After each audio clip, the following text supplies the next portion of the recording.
Hey, everybody, this is Alicia, and you're listening to the Self Awareness Podcast, where we share mental health journeys from all different types of backgrounds.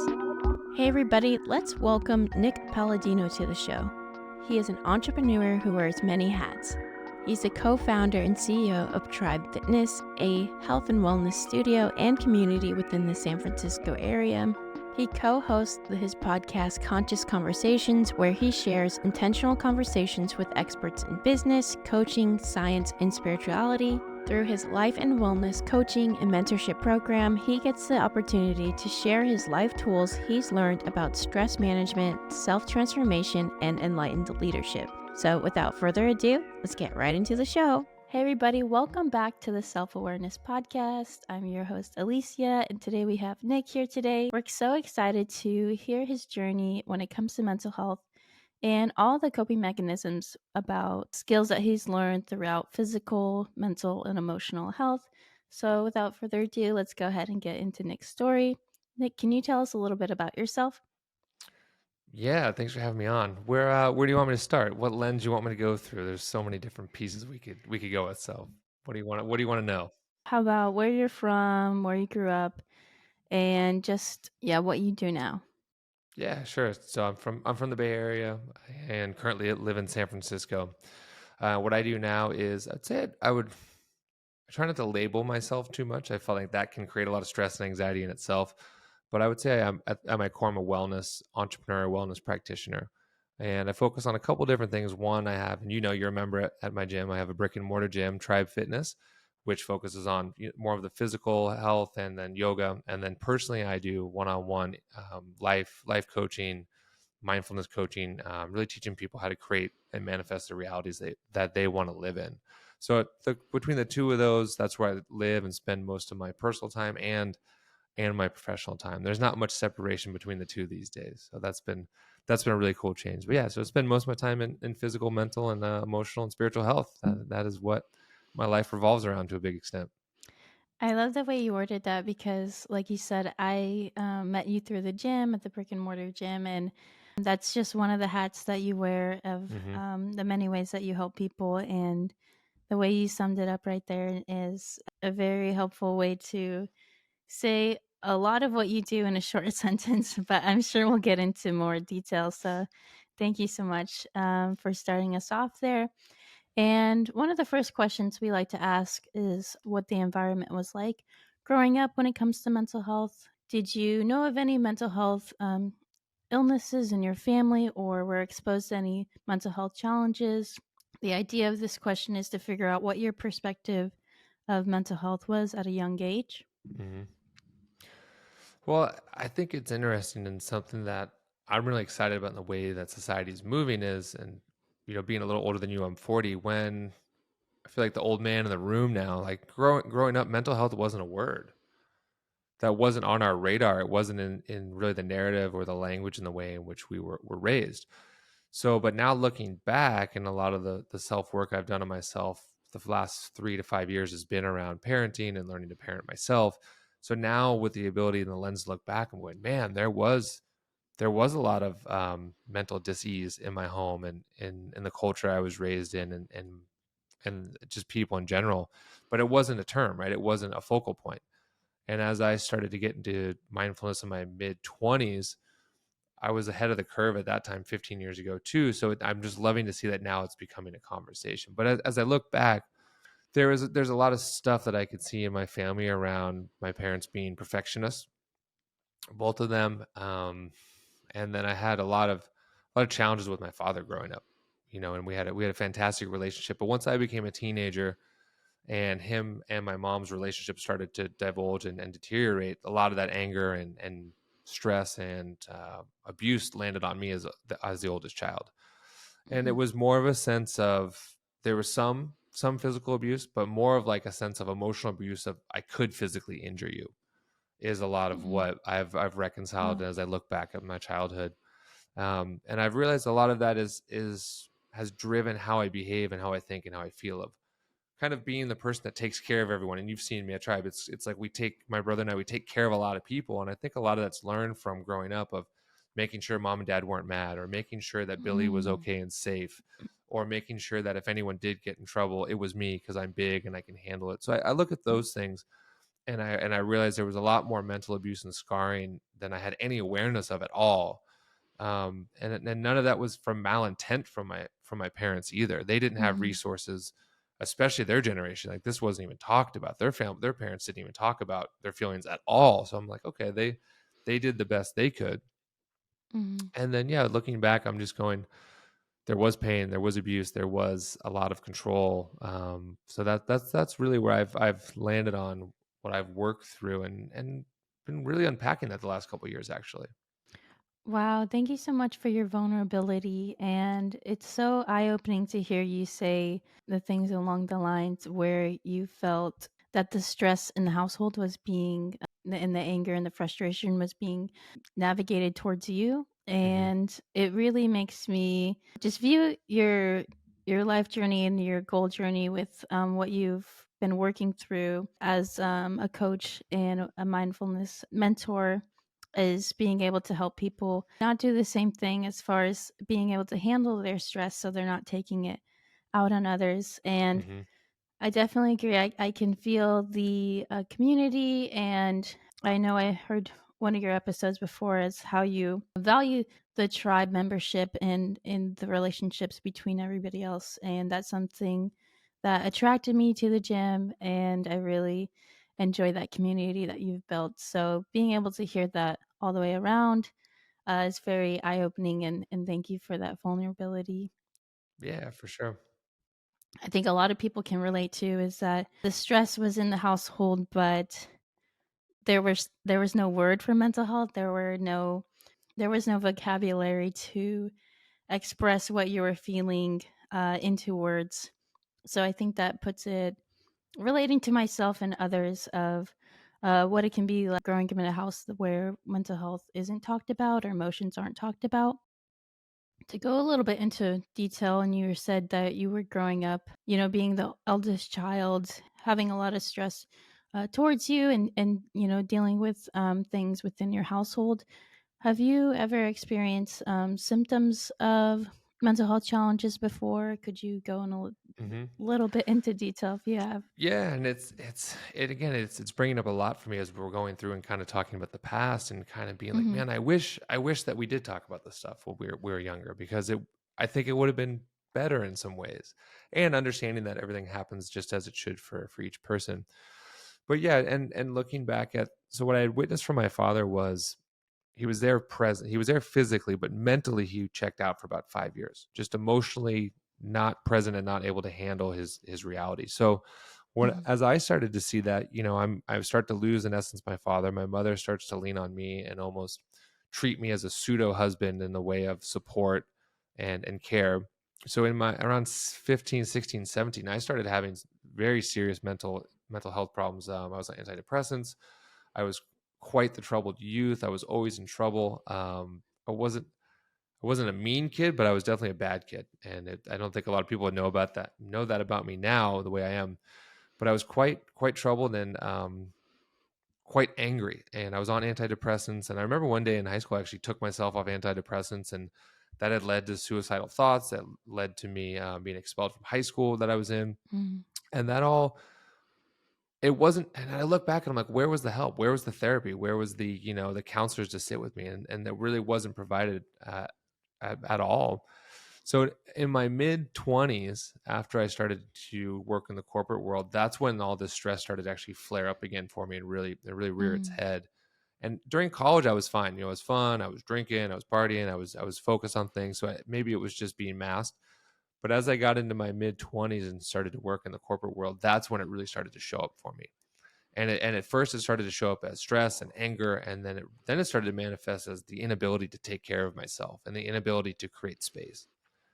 And again, I still didn't really have a word for what was happening to me at 24, 25, 26, And a friend took me to yoga, going, and he was like, hey, you seem stressed. I think this will be good for you. So a friend took me to yoga as a way for me to start to handle and deal with my stress. And again, not really knowing what it was, not knowing what I was getting into. And I remember going to my first yoga class and being miserable. Like I couldn't sit still. I couldn't even reach to my knees. And I'm going, what am I doing here? And what I noticed was when I look back, and again, this kind of took a long time to understand too, is I kept showing up. And I didn't know why for a long time. It probably took 6 months for me to realize why I kept showing up to yoga. And what I had realized was it was the one place in my life where I was allowed to give myself space. And I could turn off for an hour. And you may have a similar experience, at least so when you come to tribe, it's like you get to turn off and you get to just focus on yourself. And it was giving me space to start to process the stress I was going through and start to process the way I was behaving. And I was an A personality. I was kind of a jerk. I was kind of a dick. And that was kind of my MO. And that's what people knew and expected from me in the corporate world. And after about 6 months of that processing of turning inward and understanding myself and starting for the first time to hear the inner voices and actually create a relationship with them and understand them, Mm. I started to ask myself, do I want to continue to be like this? Are there different ways? Are there different modalities? And something I've noticed around stress management is it can almost get worse before it gets better. Mhm. Ignorance is bliss in the world of stress. It's like you don't know how stressed you are. You don't know how anxious you are. But once you start to bring some light to it and you start to understand, wow, I'm not happy. Wow, I am being a jerk. I'm not treating people well. You had kind of alluded to it already that stress rolls downhill. The husband goes to work as stressed, comes home, takes it out on the wife takes it out on the son takes it out on the dog takes it out on the pillow, and it rolls downhill. So when I realized I was doing that to myself and then to others around me, that was really the beginning of my own self transformation. And it took a long time to get to the point when enough was enough, and the voices got loud enough and the pain got loud enough to then say, okay, there's some changes I need to make here. So that's kind of a long story short of how my relationship with stress and with anxiety and depression. And I would say it still it rears its head sometimes. I notice if I'm not taking care of myself, Mm. if my energy is low, then that's when it starts to rear up. And that's when I maybe start to get nitpicky, or I start to get anxious, or I start to, not listen as well. And those are the signs that I'm starting to go in a trajectory of a way that's going to lead to more stress and anxiety and depression. So it's something I have to watch, but it's something that's also it's much quieter than it used to be, if that makes Mhm. sense. Yeah. Wow, there's so much that you just said that I just want to unpack. So, thank you so much for going so much into detail so we can get a visual of what that journey was like for Hmm. you. First thing I want to touch on is you said that you weren't a bad kid or a mean kid, but you were a bad kid. Hmm. And that's something I can relate to. I was actually the mean kid.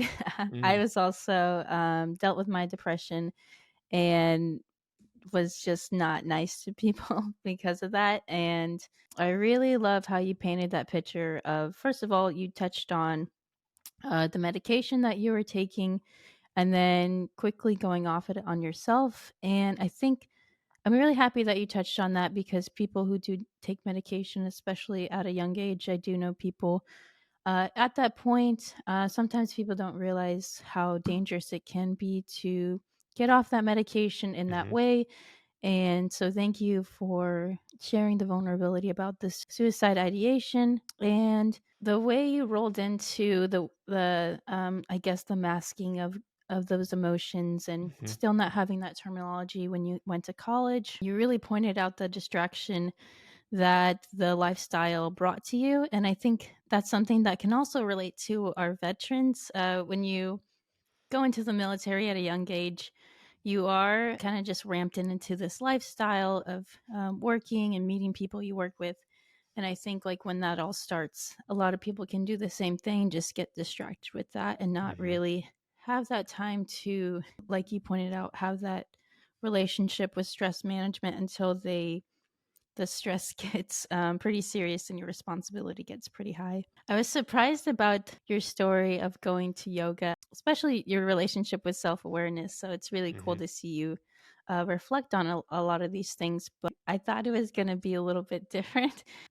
People feel enlightened when they first start yoga, and I think like one of our past guests kind of related to that. But my point of view is that the key thing you got out of yoga was the consistency of building a habit and having that time to quiet yourself and using that time for Hmm. self-reflection. I think one of our questions is, when do you think your mental health journey started? And it kind of seems like, that was your turning point for you. It's really eye-opening to see that you were able to build that consistency for 6 months and, just go further into using that time to questioning yourself, using the self-reflection and building that relationship, like you said. I love how you said that things quieted down, Hmm. and I would love to hear more about that phase in your life. What things did you see differently before you started going to yoga, and then after, and if you could go more into detail on that. Yeah, and it's so interesting because one tip I would have for anyone listening around stress management is the less you can identify with a story, the more present you can be and the healthier you can be in this moment. I want to point out that there's importance of talking about the past, but also the past can be very limiting, and it's what can bind us to our old ways. So I don't really Hmm. talk about it too much in that lens, but I'm totally happy to because it's important. But I want to put that out there. When it comes to happiness and stress management, less identity and less attachment to story really helps. So for me, during that time of going through my initial practices of yoga and mindfulness and working through stress, like I said, it was that first initial sense of, wow, there's this whole thing inside me going on, these thoughts, these feelings, these emotions that I've just never really experienced before. I'm a college athlete. I was in a fraternity. Like all the things that guys do kind of like typically are the things I did. So then to get thrown into this world of yoga and spirituality, I'm kind of looking around like I am the only one in this room. There is no one else that looks like me or acts like me. What the hell is going on? And Mm. but that even that right there is a very cool question to start to ask, so it Yep. was the space. And as I started to listen, then I would start to notice, oh wow, I am showing up in a way that's not aligned in how I want to be in the world. I am managing people in a way that's affecting their health. A huge thing I had learned was that the way I treat people affects their health. Hmm. Once I learned that, and once I saw that from a management lens, then I said, okay, I'm no longer going to manage people with an iron fist because I don't want the karma of treating Alicia poorly and then that affecting her wellness. That to me was a really big Hmm. shift. But then and then it's like, wow, well, I don't want to treat myself poorly either. So that was the start of it. And then awareness is the first thing we need to make transformation. You can't change a habit until you're aware of the habit. But once you have the awareness, then awareness isn't enough. Awareness is now I know what I'm doing. I'm mindful. I can be Hmm. a mindful asshole. That mindfulness and awareness doesn't mean that I do anything about it. So there's a really big difference between the two. Now, the awareness is the key piece, and that's where things get uncomfortable. So my point is, as I'm starting to notice these different aspects of myself, the way I'm showing up, the way I'm coping, the way I'm masking pain through alcohol, through women, through drugs, I'm going, okay, maybe there's a different way to do this. So I started softening around 24 or 25 after a year or so of yoga and the way I was interacting with people and the way I was leading. 6 months later, people are starting to go, wow, you're such a better manager. You're so much more fun to be around. And I'm kind of going, huh, I'm doing Hmm. less, I'm being nicer, and people are responding to me more, and I'm actually becoming a better leader. And that was kind of that first piece of I don't have to use effort or fear to get what I want, kind of as I was modeled as a kid. So Hmm. once I started to see that, it started to really open me up and go, okay, well then maybe there's different ways to do things. Maybe there's different ways to be. And about a year later of practicing yoga and starting to be more mindful and getting into spirituality, I was really starting to integrate, being in the corporate world and being mindful. Hmm. And I don't think I would have left that world, but I had something quite drastic happen. I was mugged by three men coming home from a holiday party. I was dressed in a suit, and I was mugged by three men at like 2 a.m. in the morning. And in essence, got myself in a fight for my life. Long story short, I woke up the next day and asked myself the question. I said, if I would have died, would my life have been Hmm. worth it? Yeah. And the answer that my heart gave me was a resounding no. It was one of the clearest things I've ever heard for myself. But I had that awareness and I had the experience. That experience then shot me off into a completely different direction. And for 3 years after that, I quit my corporate job. I moved and I lived overseas, and I really spent 3 years figuring myself out of who I wanted to be, how I wanted to show up in the world. And I found myself after 3 years being 28. I found myself being broke. I found myself having no friends. I found myself being extremely lost. And the one thing I had in my life at that point was my yoga practice. And I didn't really have anything else. But honestly, at 28, I was living on my mom's couch. And I didn't have enough money to buy myself a sandwich. But I had a yoga practice which was consistent, and I kept showing up. And I remember I would take an hour train ride in San Francisco to go to a yoga studio. I'd take an hour class. I would take an hour train ride home. I would eat a burrito by myself. And that was my life for, 6 months to a year. And I think that was beyond depression. That was suffering. Mm-hmm. But I look back again at your point, Alicia, of having consistency. I had something that I could control and consistently show up for. And when I was doing that, it was really an act of self-love, an act of self-care, an act of no matter what, I matter, and no matter what, I can control what I do. And what can I control right now? I can control going to yoga. And then getting around a different community of people who are all working on themselves, getting around teachers. I remember some specific teachers who were just so Mm-hmm. amazing to me and have so much impact on who I am. And I started to look at these people and go, well, maybe I can model my life after this person. And there was a teacher in yoga in San Francisco. His name's Pete Chandonnet, and he's a life coach and a yoga teacher. So I modeled myself after Pete for a long time. And I remember Pete talking to me and sitting with me and working with me and giving me direction and insight to then go off and take these practices deeper. So it was a lot of time of suffering with myself, 25 to 30, of being very unhappy. And that is so important sometimes, to sit in the pain, to sit in the suffering, and to do Mm-hmm. your best to say, this is exactly what I need to be going through for me to learn and grow. And if I wasn't supposed to be going through this, then I wouldn't. That helps me a lot. If I Mm-hmm. wasn't supposed to be experiencing this, it wouldn't have happened. If I wasn't supposed to get mugged, it wouldn't have happened, but it did. So I go, wow, that was divine intervention, something I needed to transform my life to get me to where I am now. Now, I can look back 15 years and have that space, but I couldn't do that a year out of 5 years out. So Mm-hmm. it's important to be really easy with yourself as you grow and as you learn about yourself, and you start to look in the closet of what's in there, because you may find some scary things. You may find some things that you don't like. Mm-hmm. And the more awareness you bring to yourself, the more things you will find out as well. Oh, wow. The first thing I want to say is thank you so much for being open about sharing that story of being mugged. I'm sure that was a scary time for you. And, being able to tell it to us right on this show is very meaningful. So thank you for being able to point out that, like you said, the divine intervention. Mm-hmm. There's so many things that I want to touch on. So the first thing is what I like to say, which you've already mentioned, that we already say on the podcast, is if you want to be a mental health advocate, the best way to do it is to be the example. And I think that's something that you were doing. And before, you mentioned to, give yourself time to feel what you need to feel in order to be the person that you're supposed to be. And I think that also goes along with, giving yourself some grace. Mm-hmm. At the time, I'm sure when you were going through the journey of, well, finding, I guess, more like your true self of what your path was supposed to be, and really sitting with those emotions and doing that self reflection of what's coming up for you. I'm sure it felt long at the time, but compared to, the Nick I met today, I can see the work and I can feel the transformation. And again, to go back to the community, because I love the Mm-hmm. gym, I can feel the transformation of the positivity within the gym. So to go back, you mentioned that, yeah, like we talked about before, having that consistency, doing what's in your control. So again, being that example, you found your foundation in yoga, and then you found mentors in yoga. And Mm-hmm. it's funny to see that full circle, because now you are also that example for others, like we mentioned, and that mentor that you found as a yoga instructor, you're that mentor for others. So it's really inspiring to see that. And there's so many coping mechanisms you also touched on.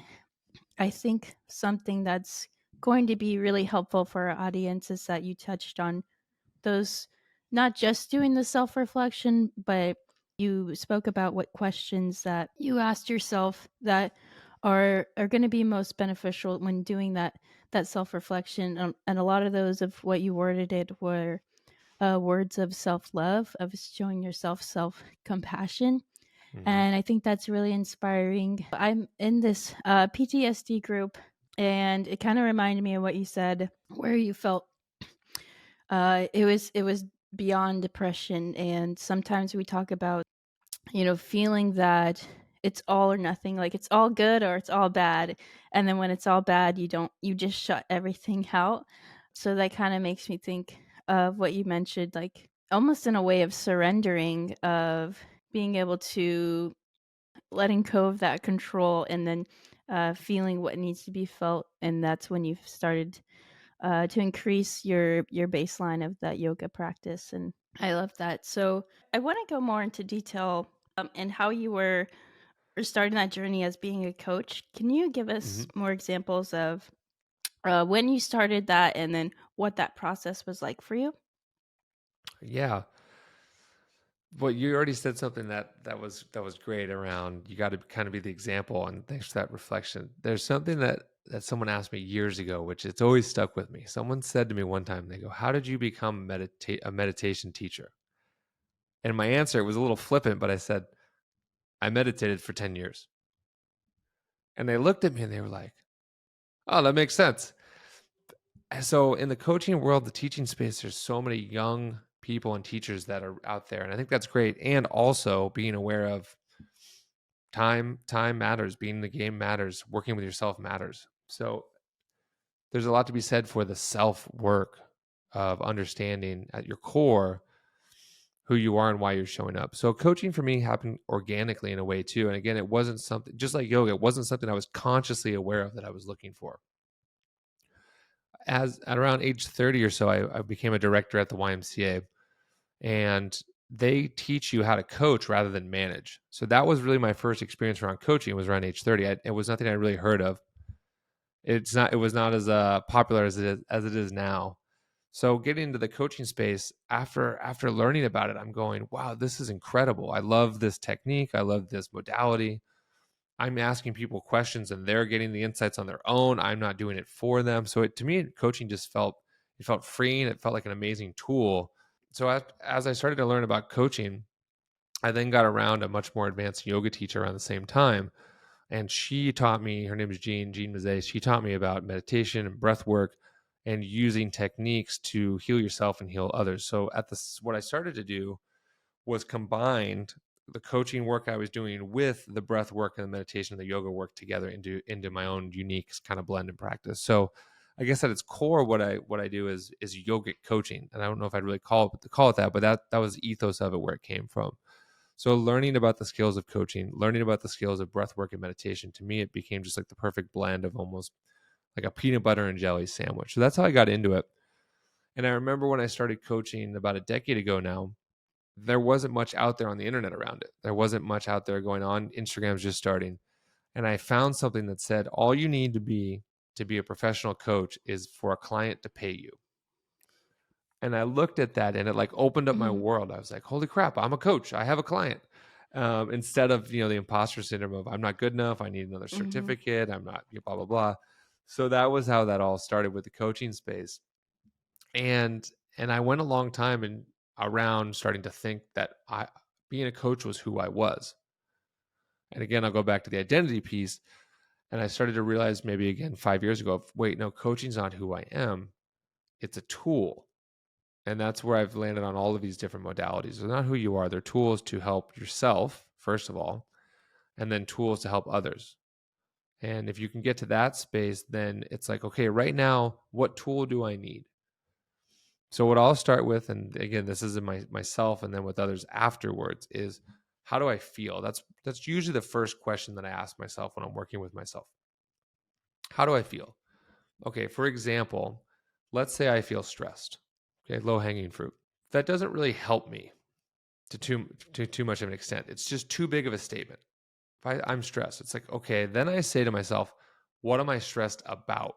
That's really where it starts to get different. Oh, I'm stressed about being on a podcast today and I'm nervous about it. So now that I'm aware of what I'm stressed about, then the next thing I'll say is, okay, how do I want to feel? So I'm starting to explore the gap in myself between how I am, how I feel, and how I want to feel. So Alicia, a drink of water is going to be the perfect coaching tool right now, or maybe some tea. Yeah. So with that framework of how do I feel? What am I stressed about? And now how do I want to feel? So let's say I'm feeling stressed. I want to feel calm and confident. For example, coming onto this show today, I want to be articulate and I want to speak well. So then what can I do to create that in myself? Okay, well, I know there's some different breath techniques. I can focus on a long exhale. I can inhale for 5. I can exhale for 10.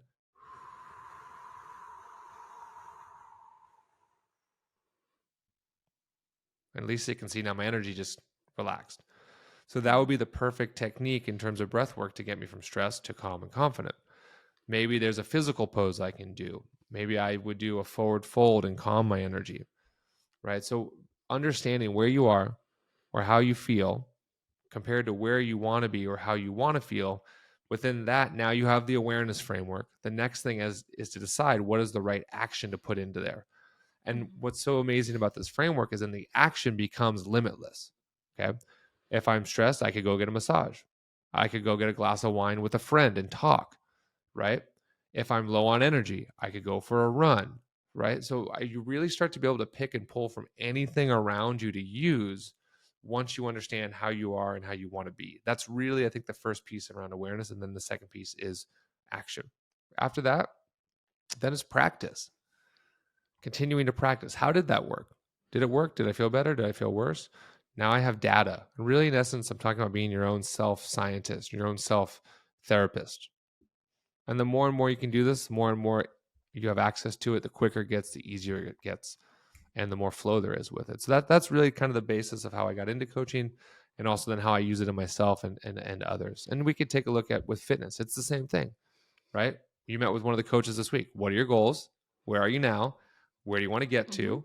Okay, and then what's the 90-day plan to get there? So you can even see the coaches at Tribally. So they're actually doing this with you without saying, here's this framework. And it's beautiful. You can do it anywhere and anything. You can do it at work, you can do it with stress, you can do it with friends, you can do it with relationship, you can do it with finances. It's called exploring the gap. It's kind of the basis to most coaching. But I remember this quote I heard by Dean Graziosi. I don't know if you heard it. Give people what they want, but also give them what they need. Mm-hmm.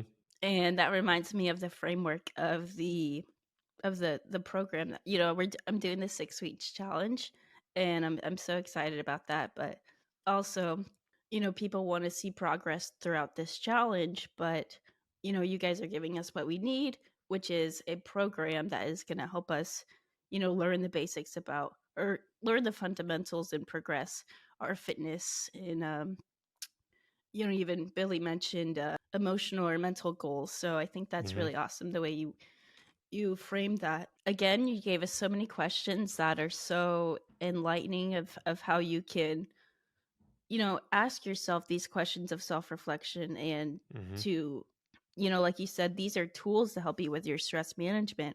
You being able to ask those questions in a non-judgment way towards yourself. What is the situation? What can make me feel better physically, mentally, or emotionally? And then use that strategy there. So I love those examples. I think these are going to be really awesome tools for our audience. And thank you so much for sharing them. Before we ask our last question here, is there anything you want to go more into detail about your coaching journey or about the gym that you want to explain that you would think would be beneficial for our audience to know? Well, let me talk a little bit more about the idea of the frameworks around stress management. I'll give a framework here which can be really helpful to start with. And the framework is what I would call the 4 mindful choices. Okay, and you can do this anytime, anywhere. The 4 mindful choices are, and again, we started with awareness. Okay, once I have awareness, how do I feel? How do I want to feel? Those are great questions. Alicia mentioned it too. Going in with as the least amount of non-judgment as possible, being more curious with yourself. That's really one of the keys to doing this work. If you go in there with this idea that I got to get it right, or there's a timeline, or I'm not doing it good enough, those are all judgments which are going to hinder you and create more stress and more anxiety. So the easier you can be with yourself, the lighter you can be with yourself. And again, this can take practice. That is extremely helpful. Be curious. Oh, I'm interested. Here's this thing I'm doing in my personality. Why am I doing that? Where did it come from? Oh, I was taught by my father to do this, or I was taught by my mom to do this. Oh, okay, cool. Well, I'm an expert in it now because I've seen it for 40 years. How do I manage it? That's the first piece. So once you have the awareness, then we talked about taking action, right? There's 4 mindful choices or 4 mindful actions that you can take in any moment. The first one is acceptance. Okay. So whatever's happening around you, you have the ability to accept it. Now, that doesn't mean you like it, doesn't mean you agree with it.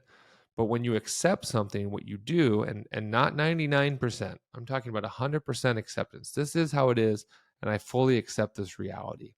When you do that, you release resistance. Okay. And when there's resistance, that creates tension, which creates stress, which creates dis-ease, which creates disease and more serious problems. If there's acceptance, then resistance doesn't have anything to hit up against, and I'm letting my hands float by each other. So the first thing you can do in any situation is accept what's happening fully. Now, there's a second choice. The second one would be acceptance and change. So what does that look like? Okay, I'm accepting this reality that's around me. I don't like it, but I accept it. Now, what can I do to change the situation? Okay, let's say you're in a relationship with someone who you don't like how they're treating you. Change the relationships. Hey, this isn't working for me. We need things to be different. Okay. And again, I'm not making that other person wrong. I'm not judging them. I'm accepting them, and then saying, hey, based off this, what I need something different. So you're going to change the reality, right? The third thing you can do is you can leave. You can remove yourself. You can quit. If the relationship and whatever that relationship is isn't working, leave, quit, get away from it, take it out of your life. Okay. And then the fourth thing you can do is you can resist.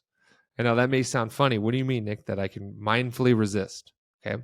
Again, I can be aware that I'm being a jerk. I can be aware that I'm resisting. I can choose to resist the reality in front of me. But there's magic in that. When I resist things, I create more problems for myself. I create more tension and more stress, which means I can learn more and learn faster. Now, I'm not necessarily suggesting we do this, but I want you to know it's a choice. And at least if you choose to be in resistance, at least if you choose to be negative, you're in empowerment because it's like, yeah, I'm choosing to be a jerk. Perfect. This is the reality I want to create. That's my choice. I can do that. Again, not suggesting that, but now notice we're going from a victim to being an empowered player in the game, right? And now life is happening for us, not to us. If you can get yourself into these states, that's really where stress prevention starts to live. And this is something that doesn't get talked about too much. It's the stress management side. Well, that stress management's great, but what if there's a better way to do it? What if I can work on stress prevention? Well, what does that look like? That would look like having some kind of daily practice, yoga, meditation, therapy, a coach, singing, writing, dancing, something to keep your stress levels down. And something I've noticed is when my stress is low, I'm able to notice when it starts to get high. And then I can catch it. I can do something about it, and then I can reduce it. Another thing I've noticed when my stress is high, when my energy is low, if I'm at an 8 or 9, it doesn't take much to get me from a 10 to an 8 to a 10. You know, it could be the barista not making my coffee properly that gets me from the 8 to 10, right? That's when I need stress management, but prevention is key. It's these questions. How do I feel? How do I want to feel? What's going to help? There's other great tools and techniques, but if the more you can be with yourself and work on yourself and get to know yourself and really date yourself and understand the ins and outs of how you operate, then you'll allow yourself to show up in a much more graceful way of being that has more space, more ease, less judgment, and that will all lead to less stress and eventually more happiness and a better life. So that if you can take some of these things that I'm talking about here, practice them, put them into your life, and then start to go, okay, I'm going to do this for the first time and I'm probably going to suck at it because I've never done this before. That's okay. This is when you reach out to a coach. Okay. You can just talk about some things that we do. You can come to my studio in San Francisco, Tribe Fitness and Yoga. We're in North Beach. Start to work there. If you're interested in more one-on-one coaching around the things I've been talking about, my website's nickpalladino.co, and I'm happy to meet with anyone who's interested in taking this work deeper. But find a coach, find a mentor, find a system that's going to help, and you don't have to be in this alone. So those are some of my high level thoughts around stress management prevention and what you can do around it. Hey everybody, I want to come out here and tell you about an app that I love to use called Headspace. Headspace is a guided meditation app that walks you through a 3, 5, 10, or 15-minute meditation. I love this tool because it helps you build mindfulness and it allows you to be more in the present moment. Headspace allows you to acknowledge your thought instead of completely stopping your thoughts. So, if you've never tried any form of mindfulness or meditation, this is a great tool. They have a free trial, and if you want to go ahead and try it, the link is in the bio. And with that, let's get back into the show. I really love this framework that you used for the four mindfulness framework. After you mentioned being aware is the first step, but then you have to do the work of furthering that and Mm-hmm. doing something with it. And I liked how you said like it always helps with having an action to follow up with that. Something that I really admired that you just said out of that framework is the acceptance. Someone who overthinks like me, Mm-hmm. I think they can find that comforting because of, when you start going into those thoughts that lead nowhere and only to fear and negative outcome. Yep. It's good to approach it with that acceptance because it kind of puts a stop to it at that point and just accepting that, well, if this is what it is, then I don't need to think anything further. I can, further into the negative cycle, and then I can accept it and move forward Mm-hmm. and then take action on what I do have control over. It was very eye opening to see the point of view that you mentioned about if you're not going to care or you're accepting these, I guess, well, if you're going to say, well, I'm a bad person, but I'm gonna accept that I'm gonna do these negative things and then they're gonna be bad for me and for others. So taking away that victim mentality, and like you said, obviously you don't want to do that, but it's another sense of gaining that control of like, Mm-hmm. okay, this is who I am, this is what I'm doing, having that awareness and moving forward with that. I think a lot of people who do have that way of the victim mentality of over thinking of ways of situations that they are the victim, it really takes them again into that spot of the same thing as the acceptance, as I'm in a place where I have control, I can move forward. Yeah, because a lot of times, fear and anxiety live in the future. They're not present moment emotions. And a lot of times, anxiety comes from not taking action or not feeling like you can take action. It's that sense of being stuck in your energy. So sometimes the easiest thing to do to remove anxiety is to take action and any action. And Mm. really, with the piece you're talking about of resistance, the acceptance is I want to touch on that again. It doesn't mean you like what's happening. That's where some people can mishear acceptance. Acceptance is I might not Mm-hmm. agree with this at all, what I'm seeing or what happening, but I accept it, and I'm not going to create more tension in myself. The resistance piece, if you can consciously resist or consciously decide to not change, you're now in empowerment. And once you move from empowerment, you're no longer a victim. And once you move into empowerment, you have freedom to make choice. And then you're in more present moment. And then you can make new decisions. Rather than being the victim, life's happening to me means that the decisions I'm making are being made for me. And I don't have the power over those. So when you shift to being empowered, Mm-hmm. life's now happening for you. That right there I think is a shift from moving from life is happening to you to life is happening for you. And a great question you can ask is, why is this happening for me? Notice the shift, not why is this happening to me, which is the language of the victim. And we've learned to be victims in our society, and to step into empowerment is really a Mm-hmm. portal through for reducing stress, reducing anxiety, reducing fear, and living in more presence. Yeah, I love that, and I love those go hand in hand because yeah, if I get overwhelmed and I'm feeling anxious, it's definitely like I feel like I can't do anything, but Mm-hmm. that's just a limiting thought that's not actually true. So I love how that moving can just get you out of that state. We had someone on the podcast who mentioned that movement is medicine. If you move a muscle, you move a thought, and I think those go hand in hand. So I really love that correlation, and that really goes along with your prevention of the stress management as when you find ways to cope find ways to move that really helps you Hmm. to start creating those new thoughts and beliefs and actions that are actually going to benefit you for the future and living more presently as well. To ask our last question here, if somebody were to start their mental health journey, what kind of advice would you give them to start or further that journey? Yeah, it would be to start is kind of the simple answer. And again, a lot of times we overthink things, and when we're thinking, we're not present. So the more we can trust ourselves and feel and take action, the quicker we can make change. And I was actually doing an interview on my podcast yesterday with a Swami who's like a pretty big time spiritual leader. And he was saying there's a lot of power in sticking with things and continuing to move forward. And even when things get tough, having some faith that things will get better, or having some faith that things are going to change. And sometimes you might not realize how close you are to being on the other side of stress or anxiety or depression. You might just be one day away. You might be one teacher away or one podcast away for something to click. But we don't know that if we don't continue to move forward. And a lot of times, what we're doing in today's culture is we're trying lots of things, which is great, but then we're not following through with anything. So maybe what I'll say is this is, for example, when I first got into yoga, it was it didn't matter what type of yoga I did. It didn't matter if it was vinyasa or hatha or kundalini. It didn't matter. I didn't know anything about it. So whatever I did worked to some extent. And one of my teachers has talked to this about being like wine.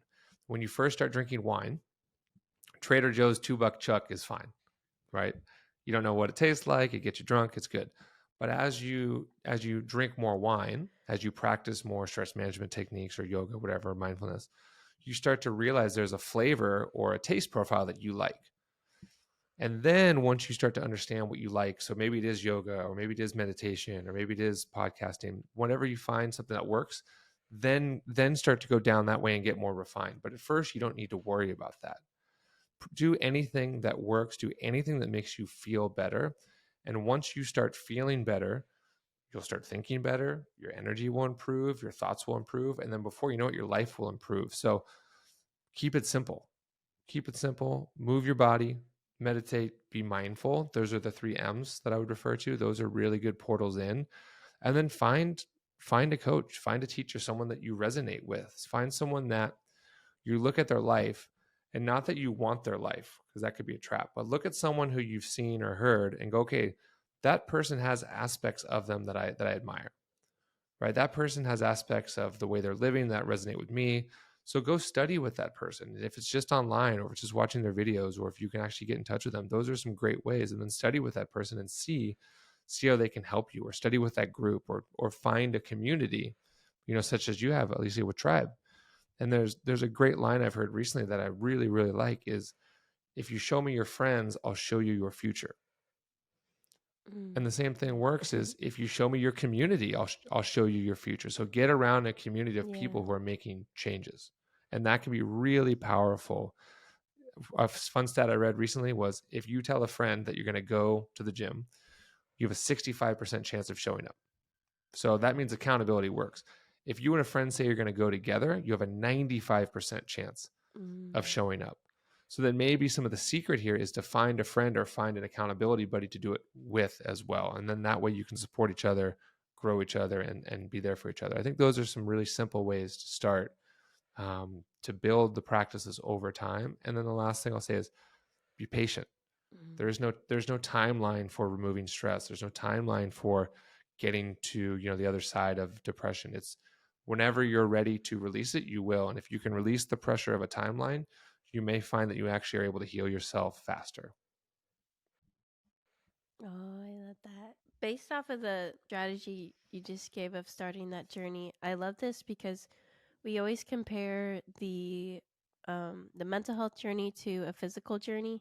You start walking, you start running, you start nutrition, and it just builds on that. Mm-hmm. And I think that that's such a great example because personally, I'm not a coach, but everybody asks me, what do I do to start my workout journey? And I'm just like, I think you should find a type of movement that you like. And when I was starting my fitness journey, I unawarely was also starting my mental health journey. Mm-hmm. And again, to go back to what you were saying about community, I found a community in Virginia of a run club, and I started running on my own. But once I started running with that run club, I agree that community was like so. I guess they were so inviting, and like you said, it's a sense of accountability, but in a Hmm. fun and supporting way. It's really comforting to know that, like you said, for the gym example, if you're going to the gym with your friend, like, and you want to go together, you're doing this together because you both want to better yourselves. Hmm. And it's just comforting to see like someone else is in my same shoes right now. They want to better themselves, and that's possible for both of us. So I love that example, and it just goes full circle into taking action into anything that you want to accomplish, because it's only going to get better from there. So I love that. For anybody who wants to ask questions, reach out, or maybe even be on your podcast, what is the best way that people can connect with you? Yeah, sure. Thanks for that. A couple different ways. One, Instagram is where I usually hang out. Nick Palladino King is my handle there. If you're in San Francisco, you want to take a fitness class or yoga class, or come check out Tribe. We're on Columbus Avenue, Tribe Fitness. And then if you're interested in more of the mental, health, more of the meditation, mindfulness work, I work with clients privately, and that would be at my website, nickpalladino.co. So all different ways. And then last thing I'll plug is my podcast is Conscious Conversations with Nick and Nitin. And we tend to do a similar thing. We interview health professionals, teachers, coaches, and really understand how to use techniques that they understand and apply them to our modern lives. So it's for urban mystics is who our demographic is. So if you're someone that wants a deeper spiritual life, but still living a physical life, working in the corporate world, that's kind of who we're for. Yay! Thank you again for being on the show. I think this is going to be so beneficial to our audience and give them a whole new perspective on self awareness, mindfulness, and being able to ask those questions of self reflection. And everybody, we're going to wrap it up. So thank you so much for being here, and bye, everybody. Bye.